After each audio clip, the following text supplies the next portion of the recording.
We'll call to order the City of Douglasville City Council Legislative Work Session for tonight, which is December the 2nd.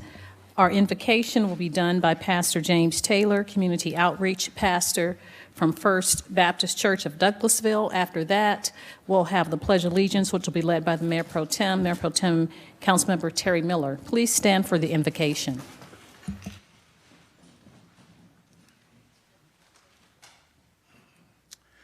Let us pray.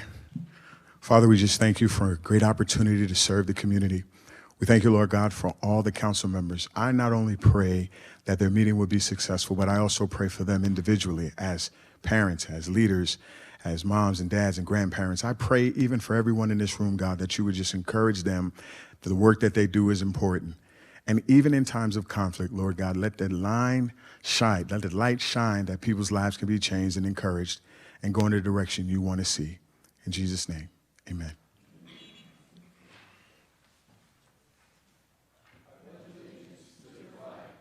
United States of America, and to the republic for which it stands, one nation, under God, indivisible, with liberty and justice for all. Thank you, Mayor Pro Tem, for leading us in the pledge. And Pastor Taylor, we appreciate the invocation. Please tell Senior Pastor I said hello. Yes, thank you so much. I'd like to welcome you to the City of Douglasville's City Council meeting. This is our legislative work session. My name is Rochelle Robinson. I'm Mayor of the City of Douglasville.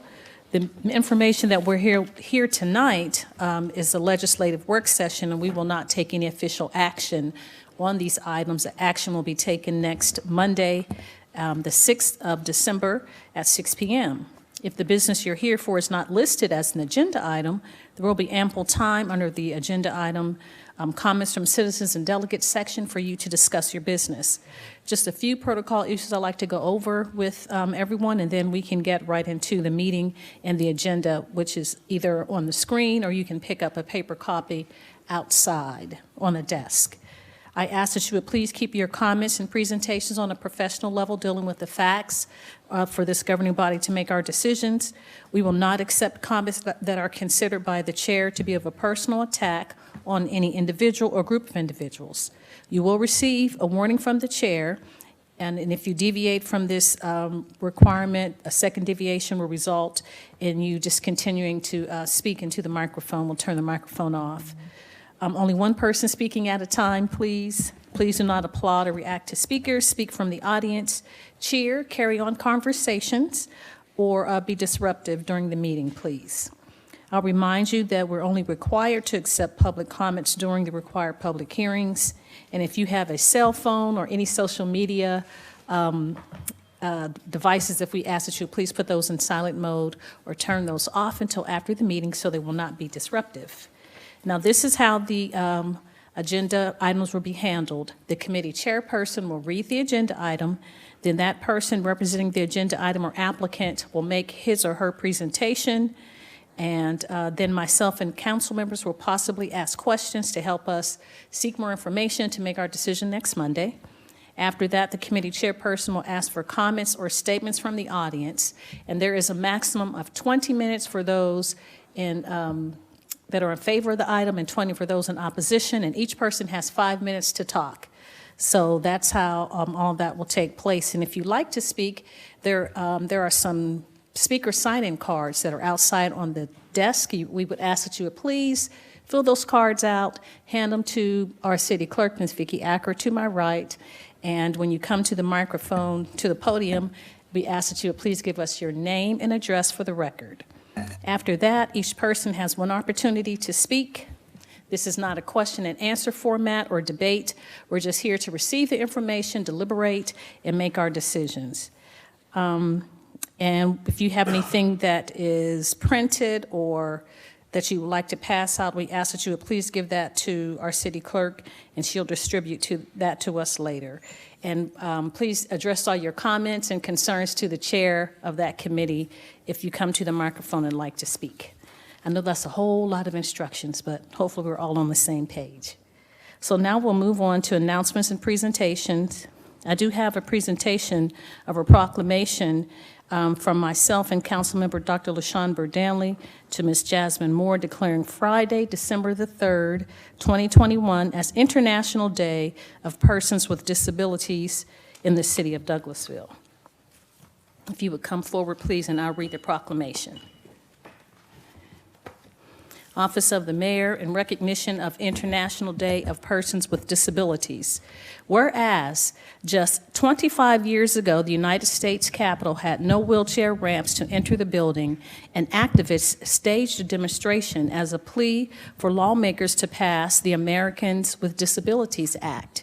And whereas a part of that demonstration, activists forced themselves out of their wheelchairs and crawled up the steps of the United States Capitol as a plea to lawmakers to pass, again, the Americans with Disabilities Act. And whereas the American with Disabilities Act of 1990 was created to prohibit discrimination against individuals with several areas of life, including employment, transportation, public accommodations, communications, and access to state and local government programs and services. And whereas all too often the needs of citizens with disabilities are not at the forefront of the minds of the public and those who are not directly affected by a disability. And whereas this December 3rd is a day to shed light and foster compassion and understanding to the challenges faced by people with disabilities. And although progress has been made and steps have been taken to make the world accessible, the fight is not over. And whereas on this day, we celebrate how far we have come in protecting the rights of those who live with disabilities and recommend that we continue to shape a future in which all members of our community with disabilities can enjoy their full rights and freedoms. Whereas we commit to provide to our community the support for diversity, encourage inclusion in all aspects of life, embrace diversity abilities for all citizens, and support those with disabilities, and recognize and welcome the contribution these citizens bring to the community. Now, therefore, I, Rochelle Robinson, Mayor of the City of Douglasville, and on behalf of the Douglasville City Council and the citizens of the city, do hereby proclaim December 3rd, 2021 as an International Day of Persons with Disabilities in the City of Douglasville and reaffirm Douglasville's commitment to creating a community that honors and includes all members of its community. So proclaim this second day of December 2021. Let's give a hand to Ms. Moore as she comes.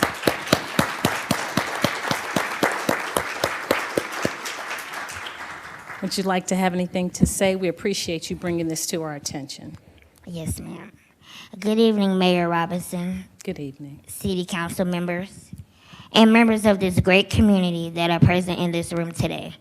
A few months ago, I went to Shepherd Center to get a new electric wheelchair. There was a gentleman there getting an electric wheelchair for the very first time. He was so excited. It brought back memories of when I received my very first chair. While reminiscing, I was interrupted with the thought of how many unknown new challenges that would come with this newfound freedom and adventure. Will there be accessible buttons on buildings, and will they actually work? Will there be an accessible bathroom stall big enough to close the door and safely and comfortably get off and on the toilet with the new chair? Will the sink and soap be low enough to reach to wash hands? Will there be parking spots available? Grateful Hands Incorporated was founded to educate others on the challenges individuals with diverse abilities face. We also advocate for and teach others how to advocate for those who feel voiceless and unheard when their complaints are voiced. Lastly, we empower individuals with diverse abilities to find their strength and power in their uniqueness. My life's experiences having a diverse ability have been very disheartening and disappointing at times, but I'm so grateful for them because it gave me this platform. Grateful Hands and its mission, bridging the gap between individuals with diverse abilities and the world through education, advocacy, and empowerment, are so personal and important to me. At Grateful Hands, we vow to use our voice and hands to make a difference in our community. Just 25 years ago, the United States Capitol had no wheelchair ramps to enter their buildings. The activists demonstrated plea to lawmakers to pass the Americans with Disabilities Act. The purpose of International Day of Persons with Disabilities is to help everyone become more compassionate and understanding of the challenges that we face having a disability, and to make us, members of the diverse ability community, feel included, considered, heard, seen, and understood. This is not only a monumental moment for me, but for all of the other numerous citizens in this community that have a diverse ability. We have a long way to go. However, recognizing this day in the city of Douglasville is helping to bridge that gap. In my conclusion, I want to leave you all with this quote. We are asking not simply for one day of amplification for disabled voices, but for a lifetime of the inclusion we have fought for. Thank you, Mayor Robinson, City Council members, and City of Douglasville for making Douglasville a more inclusive community for all of its citizens. Thank you. Thank you so much. Let's give her a hand.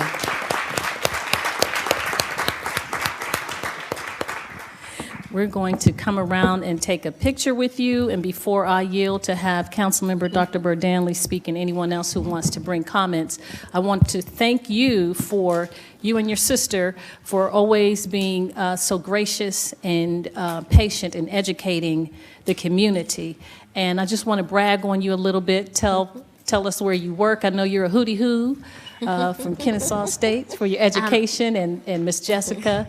I graduated from Kennesaw State with a bachelor's degree in criminal justice, and my sister graduated from Clark Atlanta with a bachelor's in mass media arts, and I currently work at the district attorney's office. Yes, ma'am. So we're so proud of you for that. And you went to North Douglas Elementary. I just read to them the other day. You and Jessica was in class with my son, and I just read to them some Christmas stories yesterday. So once a stingray, always a stingray. It's good to see you. Any other comments? I know Councilmember Burdanley has something Thank to you, say. Madam Mayor. I tell you, Jasmine Moore. Jasmine Moore, we need more of you, Jasmine. I want to just say I'm so proud of you. I've known you when you were in your mom's womb. And you were a leader then, and you are definitely a leader now. You're a go-getter. So you're just setting the standard for not just the city of Douglasville, but for many cities to follow what we're doing. And I'm so proud to be a part of what you're doing, and the advocacy that you have is awesome. I see that your pastor, Pastor Robinson, is here, your grandparents, and Jessica in the back. Her mommy. And her mom. Hey, Jackie. Your mother's here. So you have a good support team. Continue to do what you're doing. And congratulations, Jasmine. Any other comments? Mayor Pro Tem, yes, sir. Thank you, Madam Mayor. When I graduated from architecture school in the early 90s, one of my first job interviews, the owner had asked me, are you familiar with ADA? And I didn't even know what it stood for at the time. That was how ill-prepared we were in design schools for the Americans with Disabilities Act. We weren't even taught that at the time, even though the law had already passed. It's heartwarming to know how far we've come over the last couple of decades now, and to the point where we don't even call it designing for disabilities. It's called universal design, because we simply design for everyone equally. It makes us wonder, why did we put steps where we put steps before? Why did we put barriers? It is as if we did it on purpose, as if we were trying to keep people out. But we don't do that as much anymore. We still have a few more miles to go, but it's good to see that we've come so far, and it's great to see that, the progress we've made. So thank you for being who you are. Appreciate it. Thank you. Any other comments from council members? If not, yes, Mayor, ma'am. I didn't say this, but I wanted to say that Jasmine, and this is definitely your moment, not only did you graduate from Kennesaw, but you graduated with honors. And that is a big deal. And so she is definitely a type A personality, and don't take anything less than excellence. So that's awesome. And Jessica's my sorority sister. I saw her pledging down at. Yeah, she's an AKA. I see you back there. Madam Mayor, Yes, sir. I was not going to say anything, but Lord, little Jasmine had me to be her DJ one year. And they get down. Thank you, Jasmine. This is sweet. Okay, we'll come around and take pictures, and we'll invite your pastor and your mom and anyone who wants to support to come on. Jessica, you gonna come in the picture too? Come on. All right, we'll come around and take a picture.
Thank you all so much for having patience as we're able to do that, and it's very important, so we appreciate your patience. I believe we have an elected official from the school board. Mr. Eastman, you want to come and speak to us this evening? Would you please stand so we can recognize you? Thank you so much for coming to our city council meeting. It's our school board member, Douglas County School Board member, Mr. Glenn Eastman.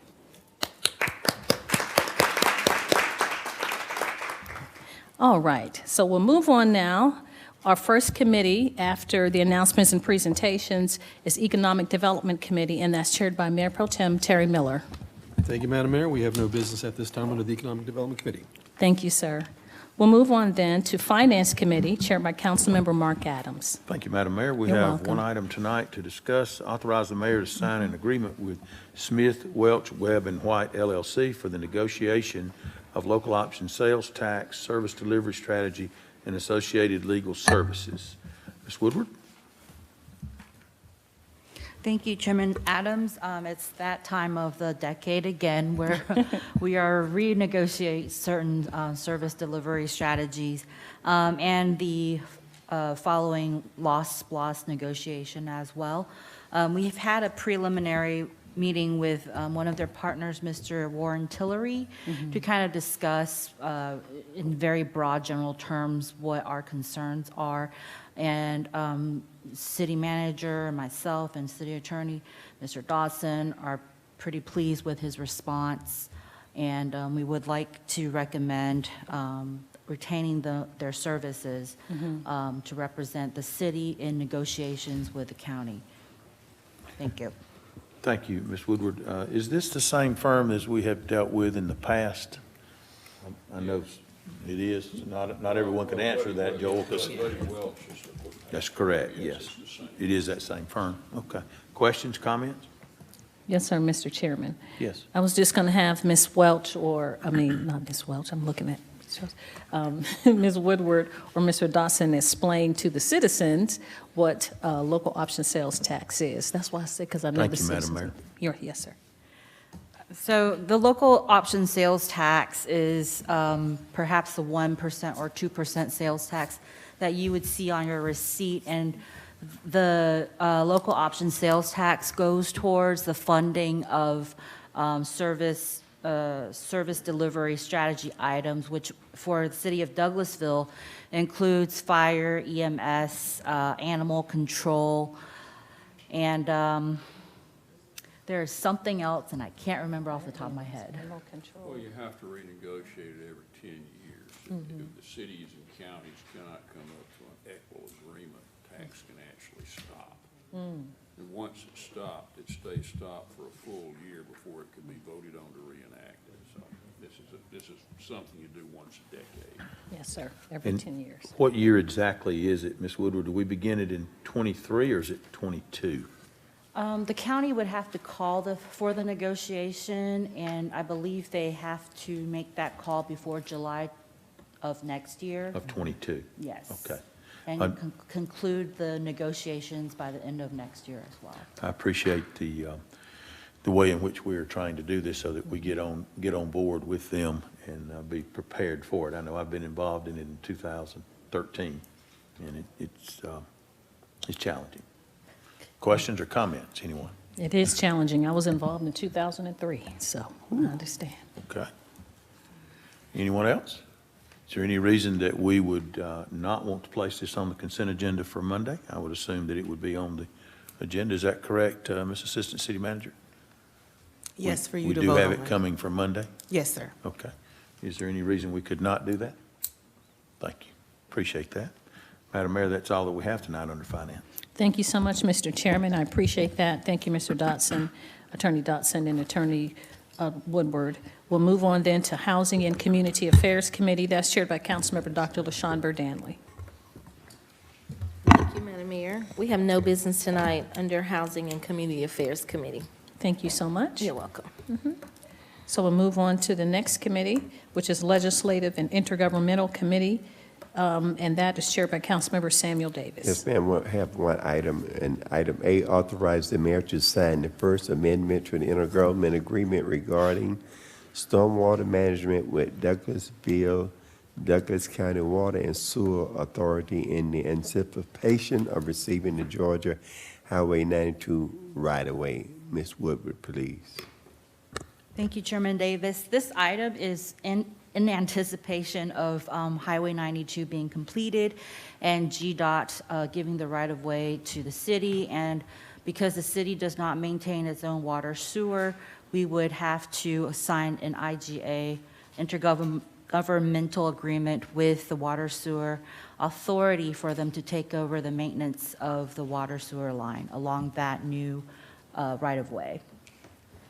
Okay. Any question from the mayor and council, Madam Mayor? I don't have any questions, thank you. Okay, any council members? If not, Madam Mayor, I'd like to place this on the consent agenda for Monday. Heads are nodding yes. Okay, thank you, and that's all I have. Thank you. You're welcome. Thank Thank you, you, Ms. Mr. Woodward. Chairman. Yes, sir. Thank you, Mr. Davis and Ms. Woodward. We'll move on then to item number 9, which is Personnel and Organization Committee, chaired by Councilmember Chris Watts. Thank you, Madam Mayor. You're We have welcome. one item tonight to reappoint Ebony Phillips to post 2 of the Ethics Board for a 4-year term expiring November 19th, 2025. Ms. Jackson. Yes, thank you, Chairman Watts. Ms. Phillips is currently serving an unexpired term on the Ethics Board currently. She's been serving in that position for about 2 years. This would be her first full term on the Ethics Board. No one else would like to be appointed to this position, and Ms. Phillips, she's been great. She's been on that board for 2 years now, and she's attended all the meetings, so she would like to be reappointed. Okay. Thank you. So she's not here tonight. We've interviewed her when she was appointed for the unexpired term a couple years ago. Unless you have any questions for Ms. Jackson, I will place this on the consent agenda for Monday. Anybody? All right, thank you. Madam Mayor, that's all I had tonight under Personnel and Organization. Thank you so much, Coach Watts. We appreciate that, and Ms. Jackson. So we will move on then to the next committee, which is Planning and Development Committee. That's chaired by Councilmember Mark Adams. Thank you, Madam Mayor. We have several items tonight under Planning and Development. Yes, sir. Item A was tabled November 15th, 2021. Consider a request for revised final plat approval for Chicago Park Phase 4 for the purpose of adding lots 121 through 133 for 40.59 acres at Chicago Avenue in land lot 224, District 2, Section 5, parcels 2 and 15, application by AMH Development, care of Addison Blakesley. Mr. Anderson? Good evening. Ryan Anderson, 6701 Church Street. The applicant, Addison Blakesley, is requesting final plat approval for the purpose of adding new lots 121 through 131 on Chicago Avenue. This is the revised final plat of Chicago Park Phase 4. Since the last meeting, the applicant held a meeting with Dr. Danley and myself to address some of the citizens' concerns. Staff, we researched the original development, found the ordinance that created it. And we discovered that the original ordinance has some pretty stringent conditions. We discussed those conditions of approval with the applicant, and we forwarded him a copy of it. And he agreed to develop the next phase with those same conditions and enforce it. And also he will pass along copies of the previous conditions of approval to the new management company to ensure that they are enforced. And Dr. Danley can speak to this a little more. Sure. We have a representative here tonight. No. He's not here? No. Yes. He's here? Chad's not here, Oh, but okay. there's a Oh, representative, somebody yes. else. Okay. Okay. Sir, if you would so kindly give us your name and address for the record, we would love to hear from you. Put the card. That'll be fine.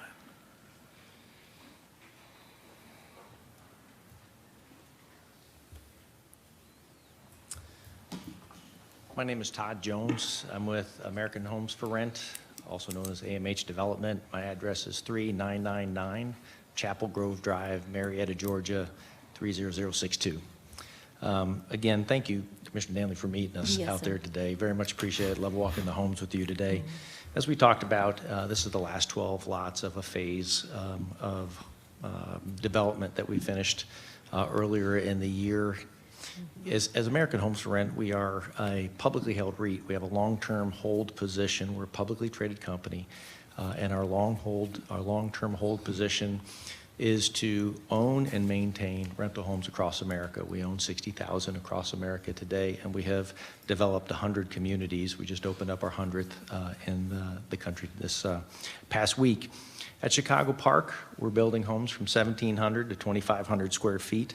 Our rents are $1,850 to $2,250.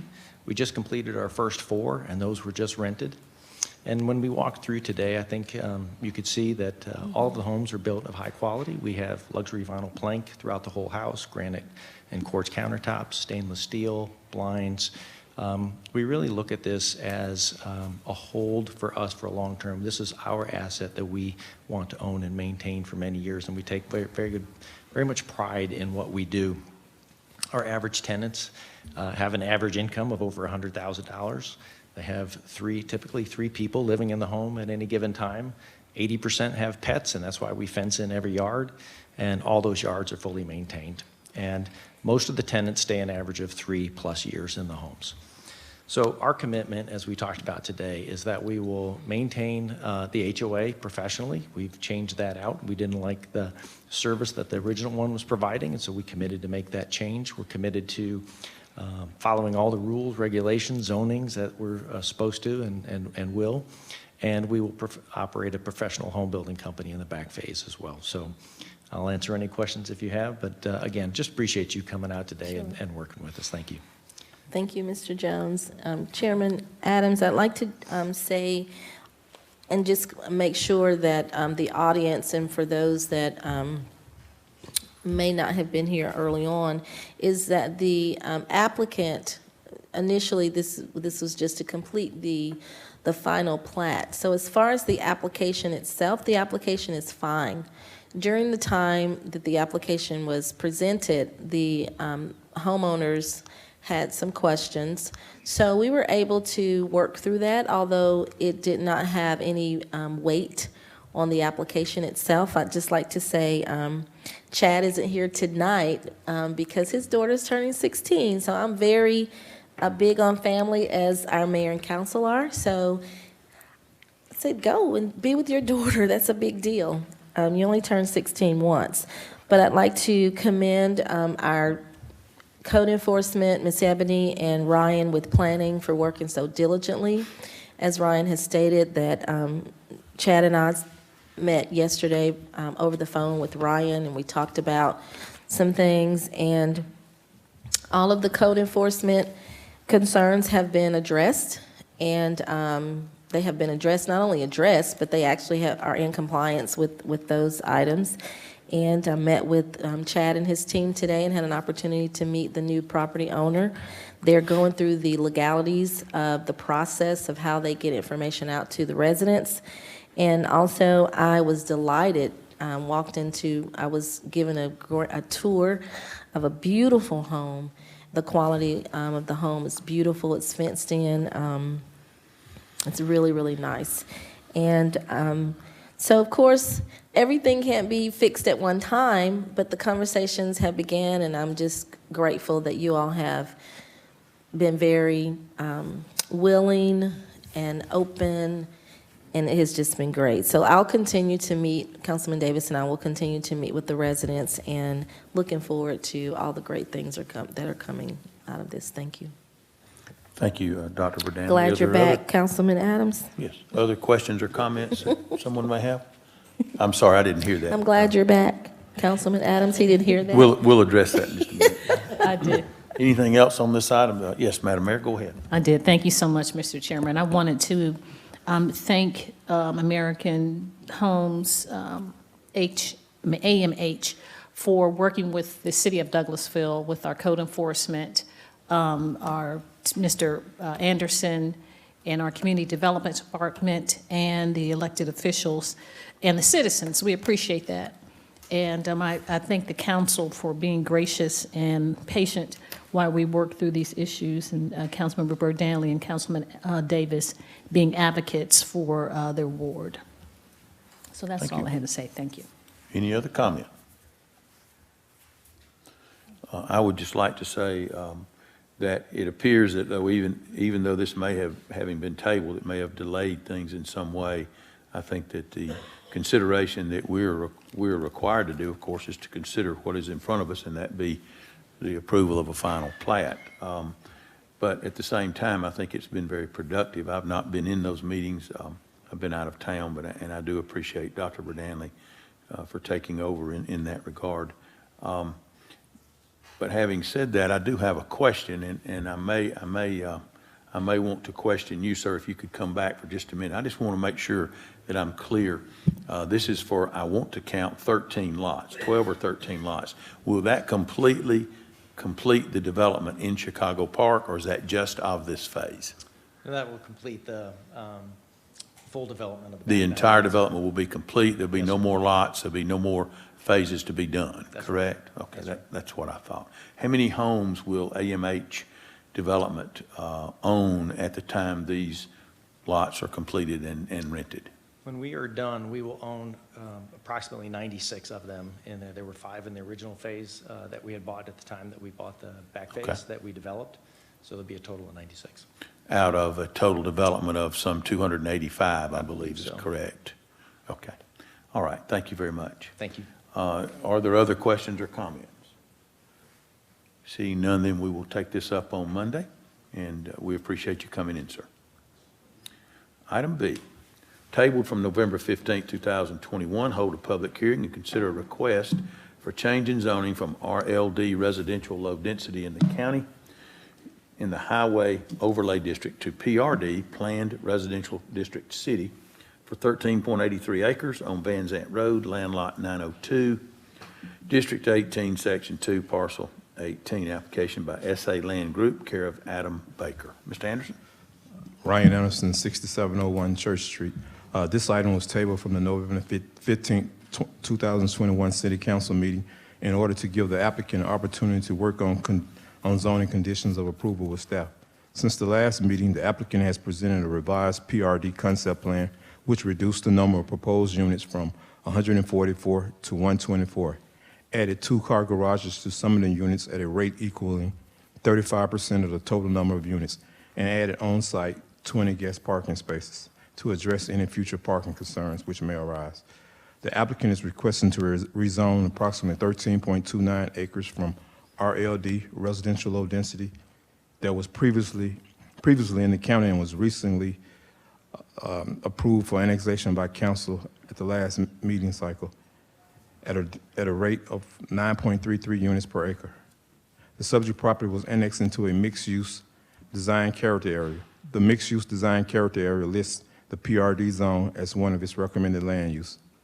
The proposed project will be consistent with the city's future land use map. The City of Douglasville UDO states that the intent of the document is to promote the orderly and beneficial development and expansion of the city. This proposed rezoning meets this intent. The PRD zone is a recommended land use for the area that the applicant was annexed into. This use blends in well with the surrounding community and is anticipated to have a minimal impact on the existing community and could potentially inject some economic growth to the area. It is anticipated that the proposed development would not generate more than normal residential area traffic on minor streets, and due to its close proximity to Interstate 20, that would further minimize the traffic impact. The proposed rezoning to PRD is one of the preferred zoning districts for the mixed-use character area. The proposed project is compatible with the surrounding land use and will be a good transition from single-family development to future commercial development. The applicant's request does reasonably promote the public health, safety, and general welfare. The proposed townhome community offers housing options within a structured community setting. The proximity to the RLD zone properties and LI uses carries forward the mixed-use platform. If approved, staff recommends the following conditions. Number one, also these conditions were negotiated with the applicant. This is what we reached. A mandatory homeowners association, a maximum of 124 townhomes constructed at a density rate not to exceed 9 units per acre. Provide at least 10% of the total area for green space. Border the southeastern portion of the subject property with above minimum code landscaping. Provide fencing along the contiguous borders. A mix of 1- and 2-car garage units with at least a minimum of 35% of the units to be developed with 2-car garages, not less than 400 square feet. Percentage of rental units capped at 10% of the total number of units. Stagger the fronts of townhomes with a minimum of 3 feet. Provide pedestrian interconnectivity of internal sidewalks and trails. Utilize high-quality materials on both external and interior of units. Frontage of units shall be 100% brick, stone, or cementous fiber. Each side shall be at least 40% brick, stone, or cementous fiber. Vinyl and metal siding prohibited. Target the price points of the townhomes from $250,000 and up. Identify mail kiosks and required parking on site. All townhome units will be required to follow code as it pertains to a fire sprinkler system. Camera system throughout the community. Developed with a fire pit and additional amenities should include trails and/or a dog park. The applicant is here. Thank you, Mr. Anderson. All right. Then we will hold this public hearing then if the applicant would come forward. Our mayor has already given us instructions as to how this will be heard, so we will give the applicant time then to make their presentation. Good evening, sir. Could you give us your name and address for the record? Yes, sir, Mr. Adams. My name's Adam Baker, 95, Miller Farm Road, Taylorsville, Georgia, 30178. And I wanted to ask, do you guys have a copy of the updated plan, concept plan that we provided from Ryan? Did you guys get a copy? I believe that we do have it here If not, I have a copy in that our I can give packet, you if and needed. if you would like to pass anything over, just give it to our city clerk, Ms. Acker, and on the screen, Mr. okay. Anderson says it is on the screen. Perfect, thank you so much. I don't want to belabor everything too. Mr. Adams, I didn't get a chance to meet you or Mr. Estes, but my name's Adam Baker. I'm a real estate developer. We take raw land and turn it into neighborhoods. We're out of Bartow County, and we appreciate the opportunity to be here with you all tonight and the rest of the council members who we met last month too. Thanks for having me back. I hate to deviate off subject just slightly, but I was really moved earlier in your presentation. I have a condition that requires me to go to the Shepherd Spinal Clinic twice a year, and I just wanted to say I was really encouraged to see you guys raising awareness, and that just it touched me. I just wanted to at least say thank you for that. So sorry to go off subject there, but just wanted to say thank you for that. Back to this, I've been meeting with Ryan and speaking with you all, trying to come up with a good solution for Van Sant Road, and I think that we've done that. We've got 124 units here. We've worked on creating 2-car garages. We've worked on tweaking the plan to have some additional on-street parking. We want to have pedestrian interconnectivity in the community. We think we've done that. And we're really excited about the plan and the changes that we've made. So I want to say thank you for the feedback that you guys have provided. I feel like it's made a better plan. I think it's going to be a better community for the city of Douglasville. And just a quick reminder, again, we're annexing in. Just kind of some of the quick math. Originally, we had it based on 144 units, but this is approximately $118,000 in property taxes per year, potentially another $10,000, approximately $500 for the bonds that you guys have that would be generated through tax revenue. We're excited about the opportunity to have opportunity for a variety of housing for people in the community close to the interstate, providing potential customers for additional shops and restaurants that are there, and a place for these people to live too who are working in the community. So we're excited about it, and I'm happy to answer any questions you all have. Thank you. Thank you, sir. Council, Madam Mayor, do we have questions of the applicant to begin with? Yes, go ahead, Madam Mayor. Thank you so much, Mr. Chairman. Thank you, Mr. Baker. You're so complimentary. You know, you helped Thanksgiving to be thanks when you were here before, so we appreciate that. And I just want to compliment you and thank you for working with staff and with the elected body to come in the community to come with up with something in all these standards, these 15 conditions that will make this development a better development for the city. So thank you so much for being flexible, not being an oak tree, but a palm that kind of bends. So we appreciate that. Yes, ma'am, you're welcome. Thank you. Thank you. Thank you, Madam Mayor. Council, anyone? Questions, comments? Speak up. Yes, go ahead, Councilwoman Miller. Thank you. Mr. Baker, I just wanted to thank you for working with us and not getting discouraged through this process of trying to come up with the best possible solution for everyone. Thank you for that. You're welcome. Thank you for sharing that. Others? Mr. Mayor Pro Tem? Thank you, Mr. Chair. I would also like to reiterate my namesake's compliment. It is encouraging to have a developer come into the city who wants to meet us at a certain point in between. There's a certain attitude that I've at least discovered in the development community. It's, kind of my way or the highway.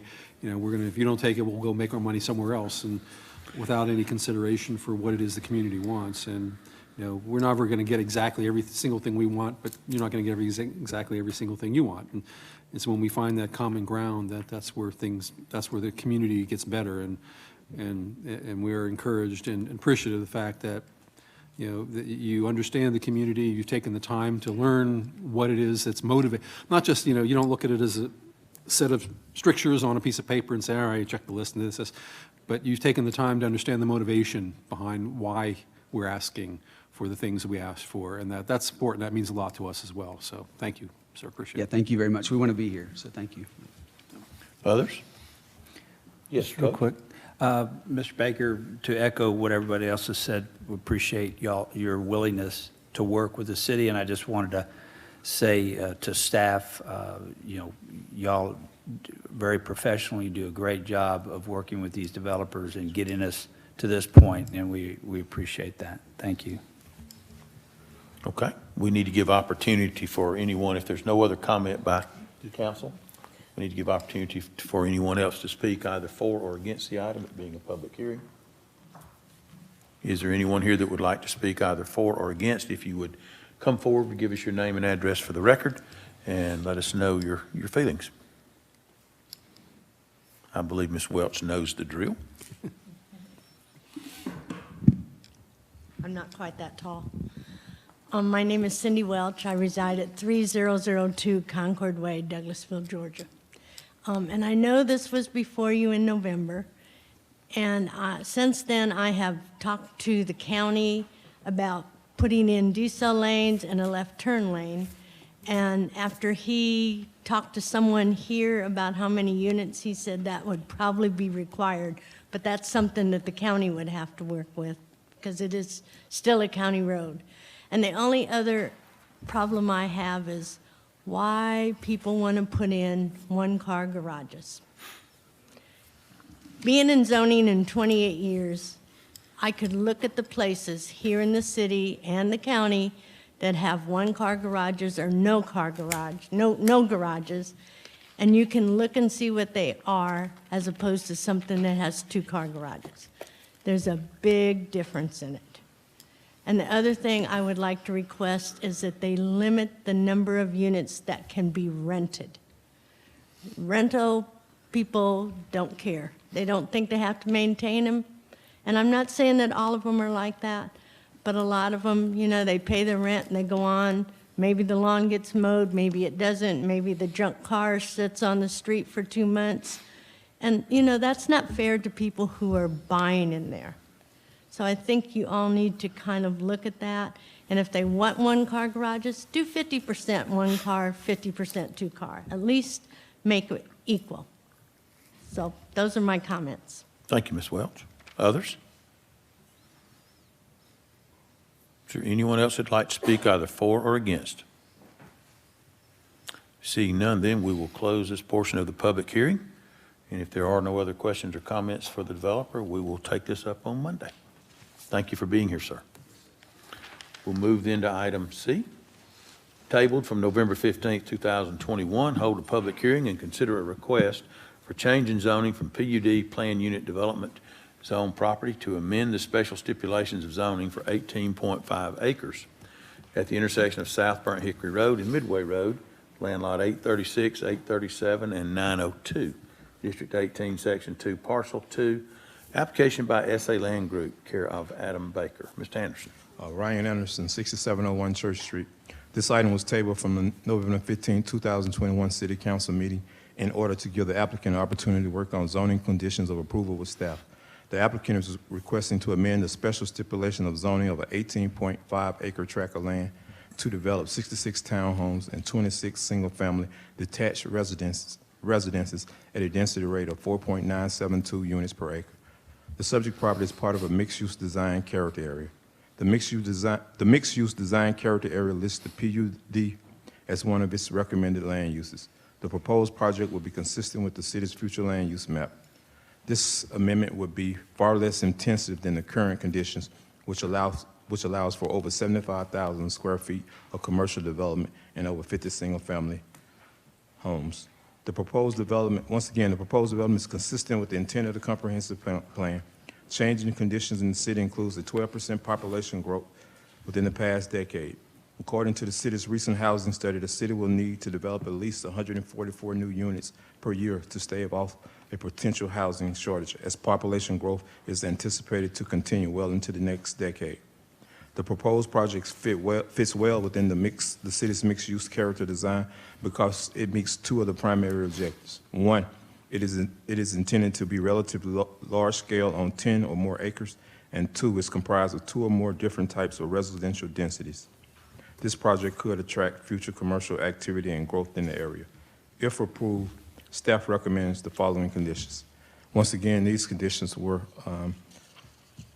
negotiated between staff and the developer.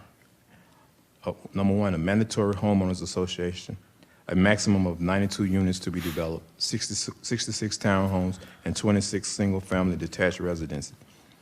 All single-family residences will be developed with 2-car garages. Percentage of rental units capped at 10% of the total number of units. Stagger the fronts of townhomes a minimum of 3 feet. Provide pedestrian interconnectivity of internal sidewalks and trail. Utilize high-quality materials on both external and interior of units. Frontage of units shall be 100% brick, stone, or cementous fiber. Each side shall be at least 40% brick, stone, or cementous fiber. Vinyl and metal siding prohibited. Target price points of townhomes from $250,000 and target price points of single-family detached residences at $325,000. Identify mail kiosk and required parking on site. All townhome units will be required to follow code as it pertains to fire sprinkler system, a camera system throughout the community, and develop with amenities such as trails and a dog park. That's it. Thank you, Mr. Anderson.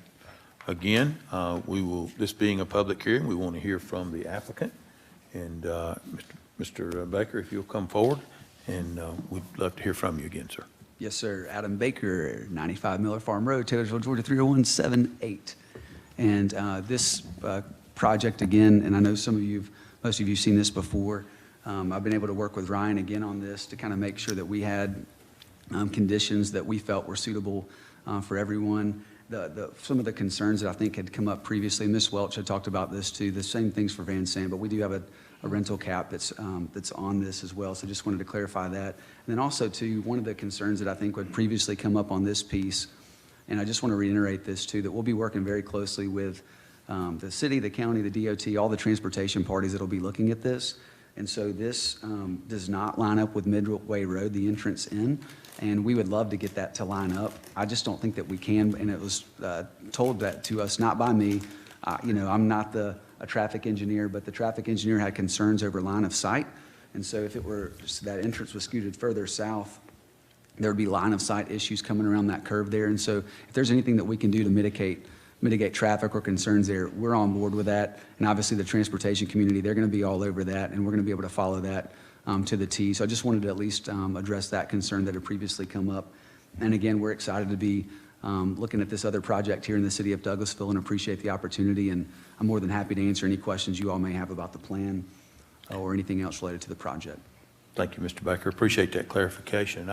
I grew up in that general area, in that neighborhood. I'm very familiar with that area. And yes, it does make sense as far as lining up the intersection, but then the line of sight is not good. So Yes, makes sir. sense. Questions, Madam Mayor or Coach Watts? I just wondering about that line of sight, if the solution to that issue isn't a four-way stop there. I would assume that we would have to yield to the Transportation Department if it is a county road. Is that correct, Mr. Anderson?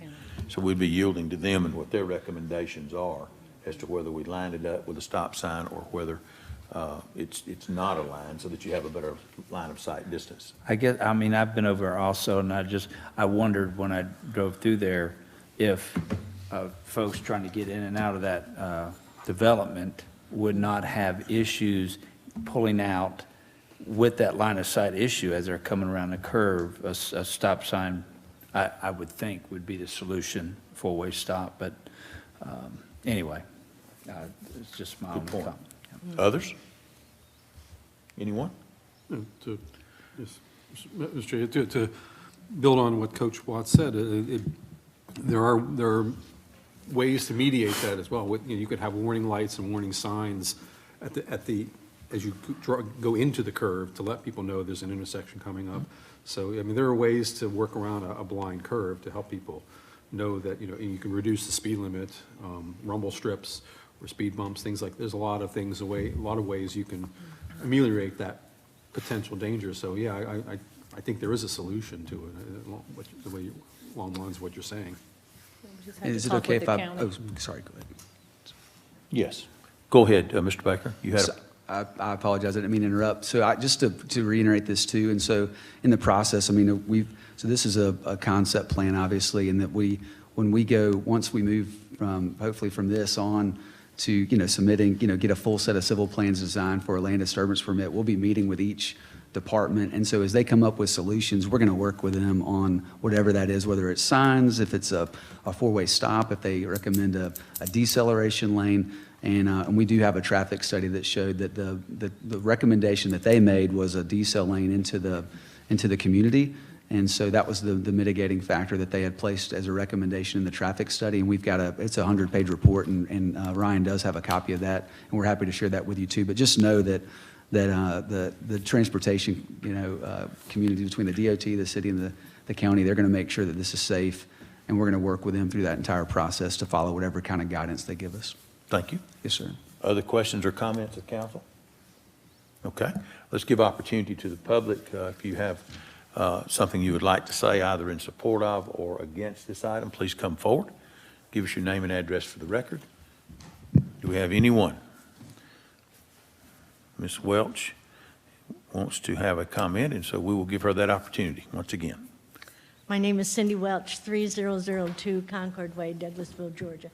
And I did talk to traffic department in this county, and they're looking at this, they told me. But part of the problem is this property does not go all the way to I-20 at Burn Hickory. The city owns a piece of that property. I don't know if you guys are aware of that or not, but it's in the city's name. So that's something you might want to look at. Maybe you'd want to sell it to them. But, a decel lane, and I'm not sure, and the traffic engineer said he didn't think that was a good place for a four-way stop. But, putting up signs saying, intersection ahead or something. But I think that's something that will have to be worked out when they come in with their actual development plans. Sure. So that's the only thing I have to say. But there is a piece of property that the city owns right adjacent to this, so that at a certain point, they do not adjoin or do not back up to I-20. So. Thank you, Ms. Welch. Others? Anyone else? Speak for or against this application, please come forward. Okay, seeing none, then we will close the public hearing, take this item up on Monday night. Thank you all for being here. We'll go to item D, consider a request for revised final plat approval for tributary at New Manchester for the purpose of combining lots 58 to 62 into 3 single-family detached lots with 8.5 feet foot space to remain between lots 3 and lot D57. Application by Bruce Rippin, D.R. Horton Incorporated. Mr. Anderson. Ryan Anderson, 6701 Church Street. The applicant is requesting final plat approval for the tributary at New Manchester community off Riverside Parkway. The purpose of this revision is to allow for 3 single-family detached lots by combining lots 58 to 62 with an 8.5 foot space to remain between lot 3 and D57. The applicant is here to explain in further detail. Thank you, Mr. Anderson. Okay. We'll invite the applicant to come forward, give us name and address for the record. And, Good evening. Good evening. My name is Michelle McCauley. I work with LaCroix Engineering. We're located at 3475 Corporate Way in Duluth, Georgia. I'm here tonight on behalf of the applicant. It's just Bruce Rippin with D.R. Horton Homes and Avanti, who is the property owner. This is in tributary at New Manchester. What we're requesting tonight is to change 6 platted townhome lots into 3 single-family detached lots for the purpose of D.R. Horton purchasing the lots and building homes there. There will be, as a result of taking these properties, an 8.5-foot gap, which will be common area, which will provide a distance between the townhome lots and the single-family lots. But these lots are all platted on the ground now. It's just a revision of the lot lines. So you're going from 6 lots to 3 lots, going from attached, single-family attached to single-family detached. Correct. Okay. Questions, comments? Anyone? Yes, Madam Mayor. Thank you so much, Mr. Chairman. Thank you so much for your explanation. And just a little bit, I was trying to absorb while you were speaking. So there were 6 townhomes. Right. And you're doing 3 homes, and it's 8.5 feet between the townhomes. Are there currently townhomes there? There's nothing's developed. This section of New Manchester is completely vacant. Okay. But what will happen in the future is, and it could change, and those other lots may change in the future, but right now there are 6 townhome lots that are vacant on the ground that are going to be recombined, and the property lines rearranged so that there are 3 single-family lots there. I think there's an exhibit. Yes, we have Yeah, that. I Okay, have great. it. We have Yeah. the So plat that's here. what you see there, is it's 6 lots going down to 3. Okay. Thank you. Others? Any question or comment? Okay, we thank you for coming Thanks so in. much. Have a good And we night. will take this up then for a vote on the revised final plat on Monday. Thank you. One more item. Consider request for approval of a development plan for Quick Trip number 1709 for 1.257 acres at 9293 Georgia Highway 5, located land lot 160, District 2, Section 5, Parcel 76. Plans dated May 1, 2021. Application by Sean Hayes, Falcon Design, care of Quick Trip Corporation. Mr. Anderson. Ryan Anderson, 6701 Church Street. The applicant, Sean Hayes of Falcon Design for Quick Trip Corporation, seeks development plan approval of a non-residential project per City of Douglasville UDO Section 10.07 for property located at 9293 Georgia Highway 5 and land lot 160, District 2, Section 5, Parcel 76. The proposal currently depicts a proposed convenience store. The proposed development will consist of a 1-story structure totaling 4,993 square feet of new construction on a lot of 1.257 acres with 37 parking spaces, with a total of 2 of those being ADA compliant. The applicant's proposed building will be comprised of bronze stone brick, midnight brick, brushed aluminum, and glass. The front facade, which totals 1,638 square feet, will be 51% brick, 23% ephes, 4% canopy, and 22% doors and windows. The side facades, which total 840 square feet, will be 72% brick, 10% ephes, 7% canopy, and 11% doors and windows. The rear facade, which totals 1,386 square feet, will be 95% brick and 5% doors and windows.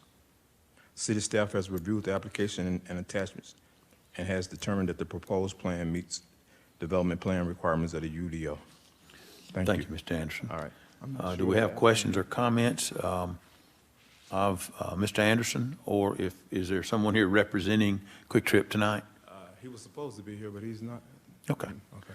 Questions or comments concerning this development plan? Mr. Anderson has stated the percentages of finish, and of course, I always ask this, that everything is in order as far as the development plan being in order and prepared to be approved based upon what we have here as far as questions and comments, correct? Yes, sir. Okay. Question, comment concerning the item? Yes, Coach? I just was, I'm trying to pinpoint in my head the exact location. of Across the this. street from the new racetrack on Highway 5 and Okay. Concourse as you would turn to go into Academy. Gotcha. On that corner. I believe there was a dental office there for Yeah, many years. it'll be replacing that. That's right. Replacing the dental office? Yeah, and All right. they recently was here for a final plat approval where they combined that lot with another lot. Okay. Any question, comment? Seeing none, hearing none, we'll take this up on Monday for a vote of that development plan. Thank you, Mr. Anderson. Thank you. All right. Thank you, Madam Mayor. That's all that we have tonight. Thank you so much, Mr. Chairman. Well done. We'll move on then to item number 11, which is Public Improvement and Beautification Committee. That's chaired by Councilmember Nicole Miller. Thank you, Madam Mayor. You're welcome. We do have a couple of items this evening, and the first is to reappoint Ms. Sarah P., I know I butcher that every time, to the Keep Douglasville Beautiful Board, Post 6, to serve a 3-year term expiring December 31st, 2024. Ms. Chelsea Jackson. Thank you, Councilwoman Miller. Good afternoon, Mayor and Council again. As stated, Ms. Sarah Petroselli would like to be reappointed to the board. She is currently serving an unexpired term that someone vacated, so she's been on the board for about 2 months. So that unexpired term that she's serving does expire on December 31st, so this would be her first full appointment. Thank you. And is it safe to assume that there was no one else that wanted to? I just can't imagine why we don't have people lined up around the corner for these volunteer positions. All right. And is it okay with you guys to go ahead and place that one on the consent agenda then? Or is she here? She's not here. Okay. You all interviewed her in October. Okay. Well, with that being said, and since no one else wants to, okay, perfect. Thank you. Next, we have to reappoint Ms. Tamara Maney to the Keep Douglasville Beautiful Board, Post 5, to serve a 3-year term expiring December 31st of 2024. And Ms. Chelsea Jackson, once Yes, again. Ms. Tamara Manning, sorry, tongue twister a little bit. She would like to be reappointed to the Keep Douglasville Beautiful Board, Post 5. This would be her second term serving on the KDB Board, and no one else would like to be appointed to this position at this time. Okay, and I don't see her out here either. Okay, wonderful. Are you guys okay with placing this one on the consent agenda? Thank you. And then lastly is to reappoint Ms. Julie Hudson to the Keep Douglasville Beautiful Board, Post 7, to serve a 3-year term expiring December 31st of 2024. Ms. Jackson. Yes, Ms. Julie Hudson would like to be reappointed to the KDB Board for Post 7 as well. This is also her second term. No one else would be like to be appointed to this position as well. And you all have interviewed Ms. Julie Hudson in the past. Perfect, thank you. Well, since they're not here, maybe they're watching, or maybe when we see them sometime, we can thank them for their wonderful service to this community. You guys, are y'all okay with placing this last one on the consent agenda as well? Perfect. Thank you so much. Madam Mayor, that is all I've got this evening. Thank you so much, Madam Chair. We'll move on then to the next committee, which is item number 11, Public Relations Committee. That's chaired by Councilmember Howard Estes. Thank you, Madam Mayor. PR Committee has no business this evening. Thank you. The only business is you're back in town. We appreciate it. Public Safety Committee, chaired by Councilmember Samuel Davis. Yes, ma'am. Have a couple of items. Reappoint Julie Hudson to the Douglas County Douglasville Animal Advisory Board for a 2-year term expiring November the 2nd. Ms. Jackson, thank you. Yes, sir. Ms. Julie Hudson also serves on the Animal Advisory Board. She would like to be reappointed. No one else would like to be appointed to the Animal Advisory Board at this time. She has been serving since 2013 and doing a great job as well. Thank you. Any question from the mayor and council?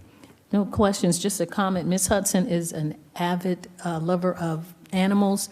She took me to a dog show, and you know how you see them on TV. It was really, it was great. I had a great time. I'm allergic, and I went to the dog show. It was really nice. That's all I had. Anyone else? I would like to put this on the consent agenda for Monday.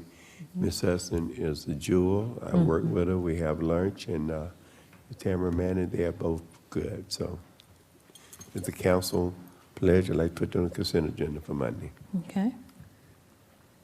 Thank you. Moving right along to item B, consider application for open container day permit on Friday, December 10th, 2021 in the downtown Douglasville, submitted by Ms. Sarah Ray, Douglas County Chamber of Commerce. Ms. Ray, will you come down? Good evening, everyone. I'm Sarah Ray, 6658 Church Street, Douglasville, Georgia, 30134. Okay, Ms. Ray, give us a little overview of what's happening. Yes, this is our Advancing Modern Professionals in Douglas. It's our Young Professionals program for 21 to 40-ish year olds. I say that because I've officially aged out at this point. But they have an annual Tacky Christmas Sweater Pub Crawl. This is the 11th year that they've held that in downtown Douglasville. And they would, we would like to request that we enact the entertainment district so they can wander from restaurant to restaurant on December 10th. So their stops include Tito's Lounge, Fabiano's, Gabe's, and then we'll start at the Chamber. I remember that from last year. I was part of it. Yeah, I remember. Yes, I remember they found you. Yes. Under 40? So, any question from Mayor and Council? I would like to know how Ms. Ray has aged out of this and you haven't. The Young Professionals group accepts people of all ages for this. They do it as a fundraiser. They collect canned foods and sanitary items for to donate to the community. So we welcome all ages. So even if I've aged out of the Young Professionals group, anybody can come to the pub crawl, including Councilman Davis. Anyone else? Okay, I'd like to put this on the consent agenda, please, for Monday. Council pleasure. Everything is good. Thank y'all. Thank you, Ms. Thank Ray. you. That's all I have, Madam Mayor. Thank you so much, See you Councilman Davis. Ooh, somebody See you on said, Friday. They said you're doing a times table. You did times instead of plus when aging out. But we'll move on to item 14, Recreation, Culture, and Tourism Committee, chaired by Councilmember Chris Watts. Thank you, Madam Mayor. We You're have welcome. 3 items tonight under Recreation, Culture, and Tourism. Item A, to reappoint 6 individuals to the City of Douglasville's Convention and Visitors Bureau, CVB, Advisory Board for a 2-year term with each reappointment expiring December 31st, 2023. Emily Leitner, Cultural Arts Council, Kim Ramos, Hotel One, Samantha Rosado, the City, Patty Wink, at large, Rupal Hira, Hotel 3, Karen Howard, Restaurant 2. Ms. Jackson. Yes, sir. All 6 individuals have been interviewed by mayor and council 2 years ago. They all would like to be reappointed to the CVB board, and no one else at this time would like to be appointed in those 6 positions that they currently serve in. Thank you, Ms. Jackson. Anybody have any questions for Ms. Jackson? And I'm assuming that they're all doing an excellent job. They wouldn't be up for reappointment, and we appreciate, even though I don't think any of them are here, Mayor and Council does appreciate citizens being involved, giving up their own free time to serve on these boards, and we appreciate that. With that being said, I'd like to add this to the list of consent agenda items, if that's okay with Mayor and Council. Good. Item B, appoint Amy Dobbins, Hotel 2, and Kathy Colby Davis, Chamber, to the City of Douglasville's Convention and Visitors Bureau for a 2-year term expiring December 31st, 2023.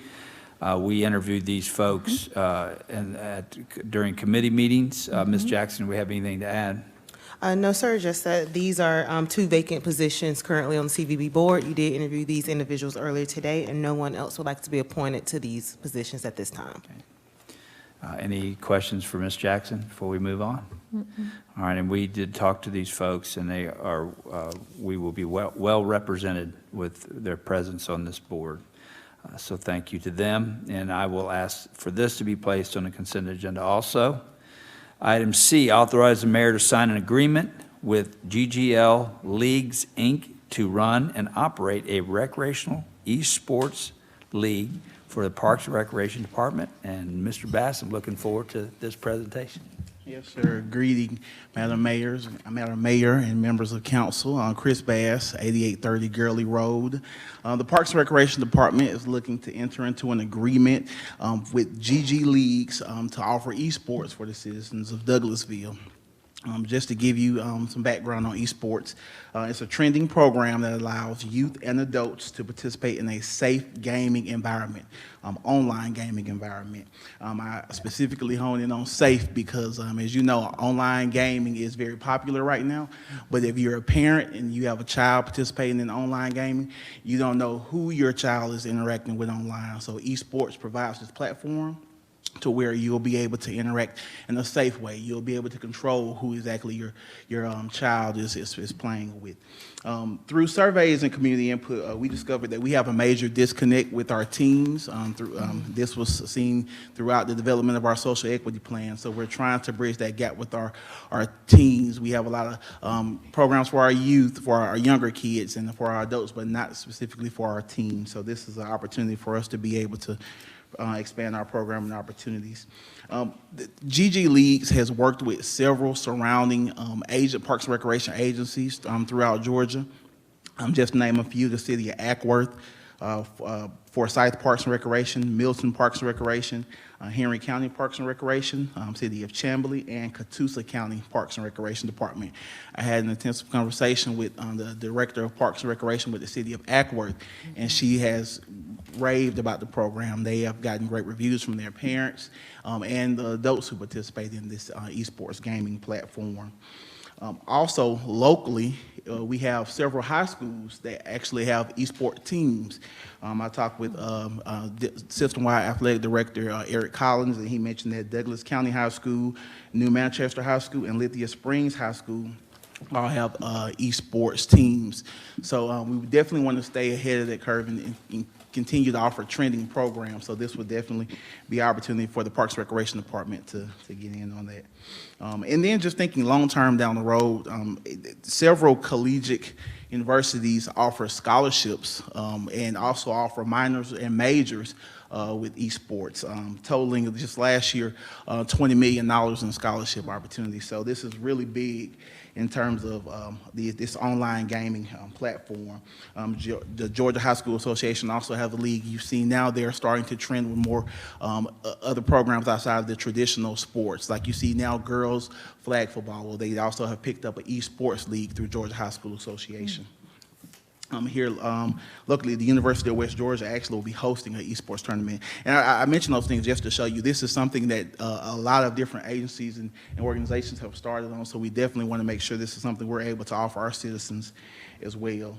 And just really quick, in terms of the contract itself, the agreement with GG Leagues, it's a startup fee of $500 for us to be able to participate, and it'll operate similar to all of our other partner programs, to where there's a 70-30 split. GG Leagues will operate this program entirely. The only thing we'll have to do is push it out through our media platforms, and we'll receive 30% of anyone who registers through the city of Douglasville. Now, long term, the idea that we have in terms of in getting that engagement with our teens is providing a safe space outside of just the online gaming at home, and allowing the teens to actually come within our facilities to be able to play within leagues and tournaments, to really help them get out of the house and get from behind the TV at their homes and maybe interact in our parks a little. They may find some other programs they want to participate in if they can come to our parks and recreation facilities.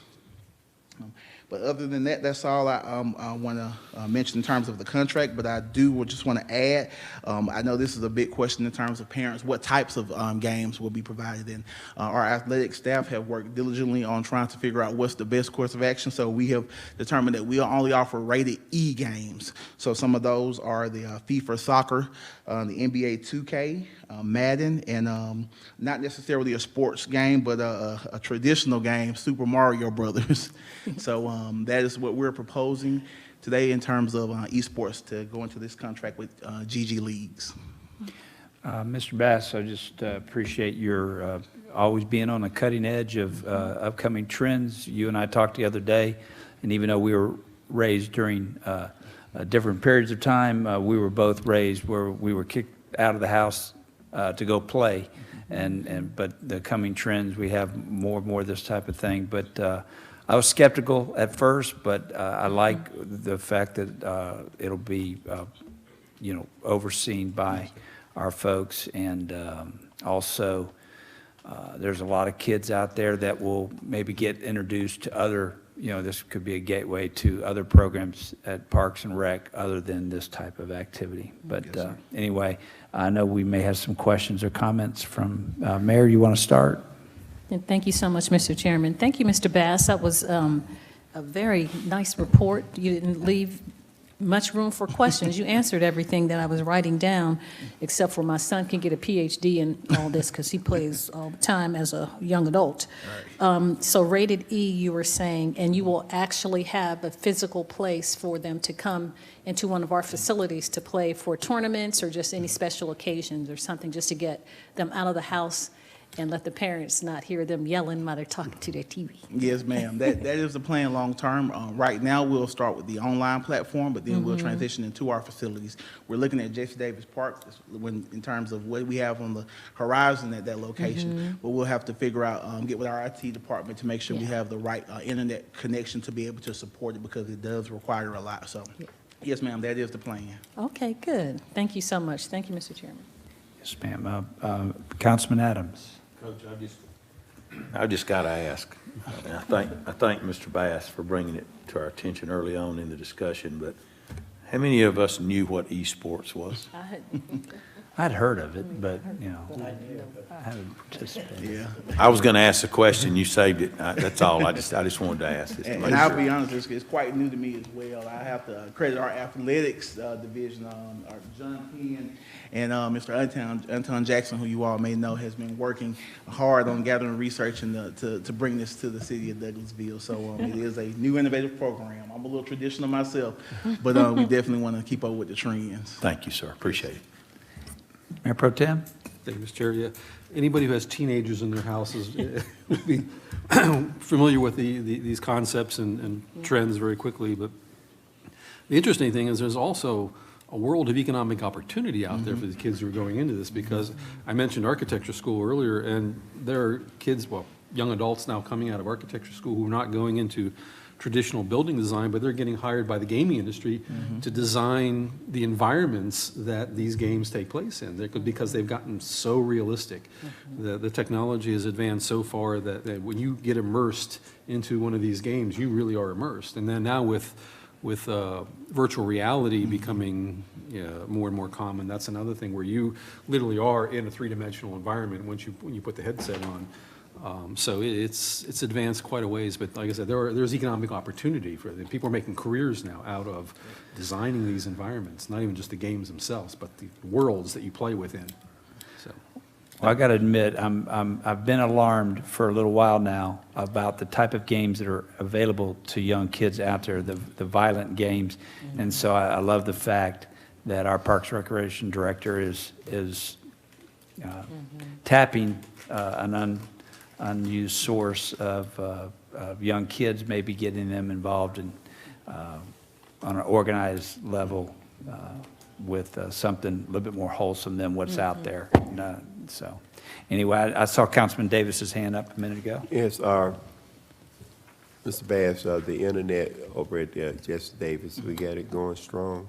Yes, sir. So that's something that myself and our assistant city manager and our IT manager have been talking about in terms of that fiber that's needed to have a stronger connection with the construction getting ready to take place at Jefferson Davis Park. We're definitely don't want to put any major funds into that park until everything is completed, but that'll definitely be on the horizon with the new project. So we are looking to it now. In order to support it right now, that may be challenging in terms of a large lead, but we may be able to do something small in-house. Yeah, I agree. Did you mention the Supermarkets game? Yeah, the Super Mario Brothers, yes, sir. Yeah, okay. Yep. Thank you. Okay. It's not available anymore, I guess. Well, Councilman Adams asked a minute ago if any of us had ever heard of esports before tonight. I'd heard of it, but I'd never would imagine that their colleges are actually offering scholarships for this. And so anyway, anybody else? Any other comments? Mr. Bass, thank you for your presentation, and we'll take this up. If it's okay with Mayor and Council, I'll go ahead and add this to consent agenda. All right, Looks like thank you. it is. Thank you, Mr. Bass. Thank you. Madam Mayor, that is all I had tonight under Recreation, Culture, and Tourism. Ooh-wee. Okay, Technology Committee, chaired by Councilmember Mayor Pro Tem Terry Miller. Thank you, Madam Mayor. We have no business under the Technology Committee at this time. Thank you, sir. Transportation Committee, chaired by Councilmember Dr. LaShawn Burdanley. Thank you, Madam Mayor. You're I'd like welcome. to read the first three names first because they're all written the same, if that's okay. All right, so the first item is to reappoint Ms. April McNown, Ms. Wanda Willis, and Mr. Georgie Bellanu to serve as the city's appointee on the Douglas County Bicycle and Pedestrian Advisory Committee for a 2-year term expiring January 31st, 2024. Ms. Jackson. Yes, so Ms. McCowan, Ms. Wanda Willis, as well as Mr. George Bellano, they both currently serve, all three currently serve on the Bicycle and Pedestrian Advisory Committee. Ms. McCowan currently serves as the City of Douglasville Manager or Designee. That's one member on there, and then the other two individuals serve as the City of Douglasville appointees. They all have served. Ms. Wanda Willis, she is completing her first term currently, so this will be her second term. And Mr. George, this will be his third term. And they all, they're very excited to continue serving, and no one else would like to be appointed to these positions. Okay. Thank you so much. Ms. Chelsea. Item D is authorize the mayor to sign Title IV Non-Discrimination Agreement with the Georgia Department of Transportation for participation in its program and activities, and this is something that we do annually.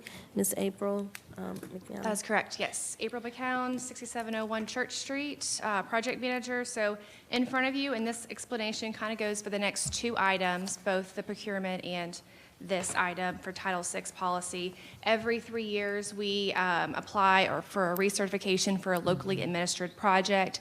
In order for GDOT not to come in and basically make the rules, we do locally administered projects in order for us to have control of the project and full facilitation with community.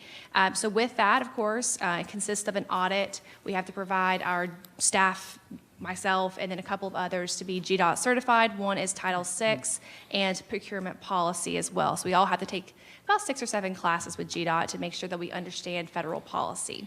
So what you see in front of you is the Title VI policy. We are then adopting that policy, and it covers, of course, all federally protected classes. So race, age, gender, socioeconomic status, all the above.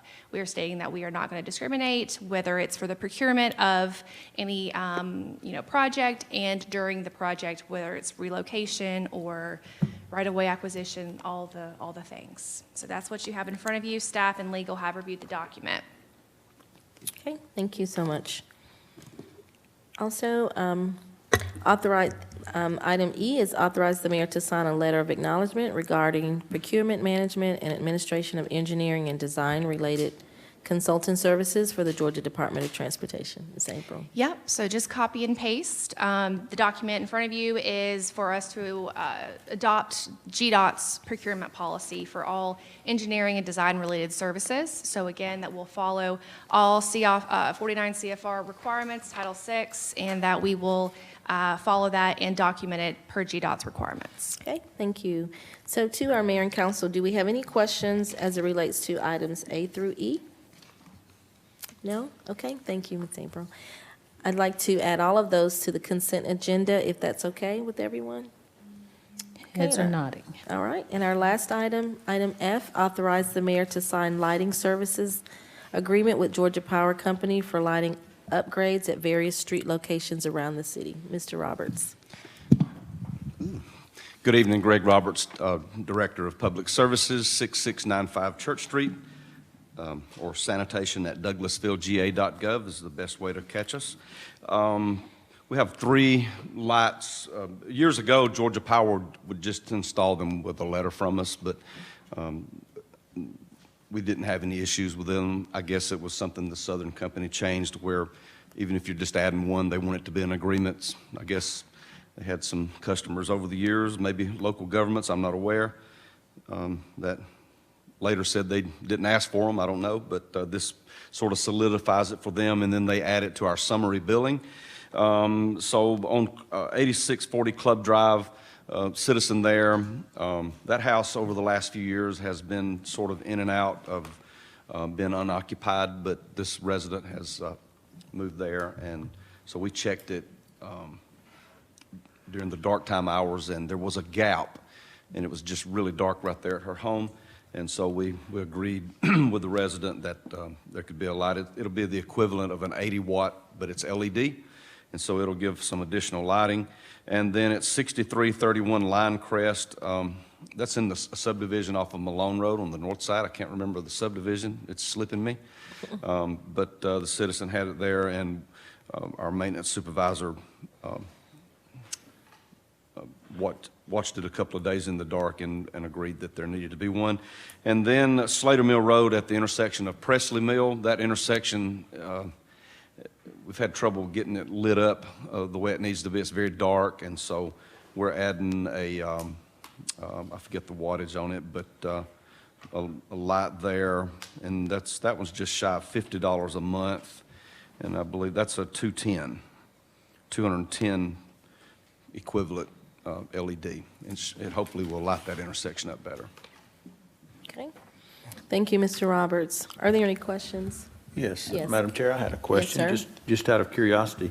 Mr. Roberts, are we sure that the corner of Presley Mill where it dead ends into Slater Mill, are we sure that's in the city? It is. It's Slater Mill and Presley Mill? Slater and Presley? Yes, sir. Yes, sir. Because if you go to the left, up in there is city. You run out of the city. If you go to the left, up back toward, when you pass Slater Circle, about 2 houses up, you run out of the city there. Okay. If you turn to the right on Slater Mill off of Presley Mill, you're in the city all the way up for not quite a mile. That's right. So that's all city right there. I just didn't remember that corner in that area being in our ward, but I knew that Slater Mill Circle was, so I'm just curious. Yes, sir. And we've had a number of requests. Actually, we asked for this to be put in a couple of years ago, but for whatever reason, we never got the agreement sent to us from Georgia Power, so it never got installed. Thank you very much. Thank you, Madam Chair. That's all I had. You're welcome. Anyone else? So, Mr. Roberts, Yes. so this upgrade is just from recommendations that you've seen, or is it like an inventory that you've gone through to see what lights need to be upgraded, or? This was a request from the citizens over the last few months, and we just went out and monitored what they were reporting to us, particularly the one on Club Drive. I had went and looked at myself. One of the supervisors had confirmed the one on Linecrest. The one at Presley at Slater, that intersection is very dark. It is. And so I had actually was working with Georgia Power a couple of years ago, but they had some personnel changes, and I guess it just dropped off the radar screen a little bit. Okay. Thank you, Mr. Roberts. If Thank there you. aren't any other questions or comments, I'd like to also place this on the consent agenda. Looks like a yes. Thank you, Madam Mayor. All right. There are no other items tonight under transportation. Thank you so much, Madam Chair, and Yes, to ma'am. staff. We appreciate that. You're welcome. Do we have any other business to come before legislative work session tonight from council members? Yes, Madam Mayor. Yes, sir. I'd just like to take the opportunity to thank both Coach Watts and Dr. Burdanley for taking care of the committees that I'm assigned to chair during my absence. I appreciate everything that you all have done, and just wanted to let you know that you're highly favored. Thank you so much. Appreciate it. Thank you so much. That's kind. Yeah, Any you're other very comments well or any other business? Comments, Madam Mayor? Oh, yes, sir. I'm sorry. I thought, oh, I'm Coach sorry. Watts, go This ahead. is in reference to Dr. Burdanley. Yes, sir. I think she said something about she wanted an extra stipend after overseeing those committees. I was about to say show do, but no. Glad to see you back, Councilman Adams. I apologize. I want to do ladies before gentlemen, but I saw the coach talking first. all right. Okay, thank you. All right, so if we don't have any other business, so we'll go to item 18, I'm update. sorry, Councilman Davis. Oh, I apologize, Councilman didn't see him Davis. on. We have a couple of other business. Don't forget about the game, Georgia and Alabama on Saturday, and the Hoodats is on tonight, Dallas Cowboys, at 8:30. No comment, no comment. That's right. Thank you. Yeah, yes, sir. The Christmas parade is tomorrow at 6:30. So it's going to be well attended. We have lots of people that are signed up to do floats. Okay, updates from city staff. Our city attorney, Mr. Joel Dodson. No business. Thank you, sir. Staff attorney, Ms. Lynn Woodward. No business, Madam Mayor. Thank you, ma'am. The police department. No business, Mr. Madam Mayor. Thank you so much, Mr. Davidson. City manager, the assistant city manager, Ms. Chelsea Jackson. Yes, ma'am. I'm going to call Miss April McCowling down. She's going to talk about the Riverside Bridge detour, as well as Miss Emily Hardaway. She's going to give an update on upcoming events in the city. Okay. Okay, very quickly, and most of you have probably already heard there's going to be a temporary closure. I know, Councilman Estes, you and I have talked about it with it being in Ward 5. Temporary closure that we have communicated just for the weekend, starting on Friday, December the 3rd at 7 p.m. and concluding on December the 6th at 6 a.m. So thankfully, the weather is coordinating well with us, so we can lay the polymer overlay. So yay for that, and hopefully this will be the last detour. I have been told that by December 20th, you'll see construction trucks move away from the site, and before February 25th, 2022, we should be completed with the project and in the auditing process. So That's the bridge, Ms. April? that's the bridge on Riverside Parkway, yes. Okay. Yep. Thank you very much. Good evening, Mayor Good and evening. Council. Emily Hardaway, 6695 Church Street. As Chelsea mentioned, I'm going to briefly talk about our upcoming holiday events. As you're all aware, tomorrow night is our Miracle on Main Street Christmas Parade. The parade starts at 6:30 p.m., and immediately after the parade, we will have our Christmas tree lighting.